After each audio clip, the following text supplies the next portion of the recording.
காரைக்குடி அழகப்பா அரசு கலைக் கல்லூரியில் சர்வதேச மகளிர் தின விழா நடைபெற்றது. சிவகங்கை மாவட்டம் காரைக்குடி அழகப்பா அரசு கலைக் கல்லூரியில் சர்வதேச மகளிர் தினத்தை முன்னிட்டு நடைபெற்ற சிறப்பு கருத்தரங்கிற்கு கல்லூரியின் முதல்வர் முனைவர் பெத்தாலட்சுமி தலைமை உரையாற்றி மாணவிகளுக்கு மகளிர் தின வாழ்த்துக்களை தெரிவித்தார்.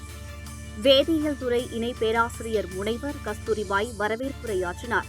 விழாவில் சிறப்பு விருந்தினராக கலந்து கொண்ட சென்னை உயர்நீதிமன்ற வழக்கறிஞரும் பவர் மீடியா நெட்வொர்க் தலைவருமான முனைவர் ஜெகன், பெண்களுக்கு உரிமைகள் தானாக கிடைத்துவிடவில்லை என்றும் போராடித்தான் பெண்ணுரிமைகள் கிடைக்கப்பெற்றன என்றும் இன்று சமூகத்தில் நடைபெறும் 5 வகையான பெண்களுக்கு எதிரான குற்றங்களான குழந்தை திருமணம், வரதட்சணை கொடுமை, பெண் சிசு கொலை, பணியிடங்களில் நடைபெறும் பெண்களுக்கு எதிரான அநீதி, பெண்கள் மற்றும் குழந்தைகளுக்கு எதிரான பாலியல் வன்கொடுமை ஆகியவற்றை பற்றி விளக்கி கூறியதோடு பெண்கள் பாதுகாப்புக்காக தமிழக அரசு இயற்றி வரும் சிறப்பான நடவடிக்கைகள் குறித்தும் புதிய சட்டங்கள் குறித்தும் விளக்கி கூறினார். மேலும் சமூக வலைதளத்தை பயன்படுத்தும் மாணவிகள் விழிப்புணர்வுடன் இருக்க வேண்டியதன் அவசியம் குறித்தும் தனது சிறப்புரையில் எடுத்துரைத்தார்.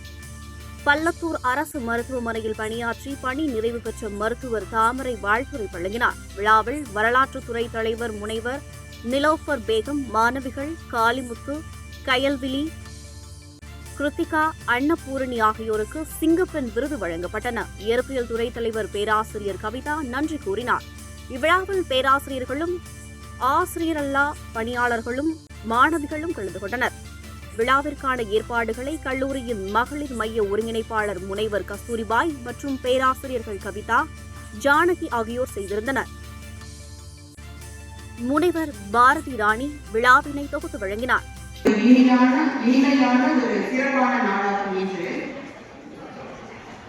அதுவும் இந்த ஆண்டிற்கான 2025ஆம் ஆண்டிற்கான மகளிர் தினத்தின் மைய கருத்து என்று எடுத்துக்கொண்டால் பெண்கள் முன்னேற்றம், சமத்துவத்திற்கான உறுதி என அமைந்தால் அது பெண்களின் சமூக, பொருளாதார மற்றும் அரசியல் முன்னேற்றத்தை முன்னிறுத்தும் கல்வி சாம்ராஜ்யத்தை உருவாக்கி தந்திருக்கும் ஐயா அழகப்பா அவர்களை நினைவு கூர்ந்து இந்த நிகழ்ச்சியை துவங்குகிறேன்.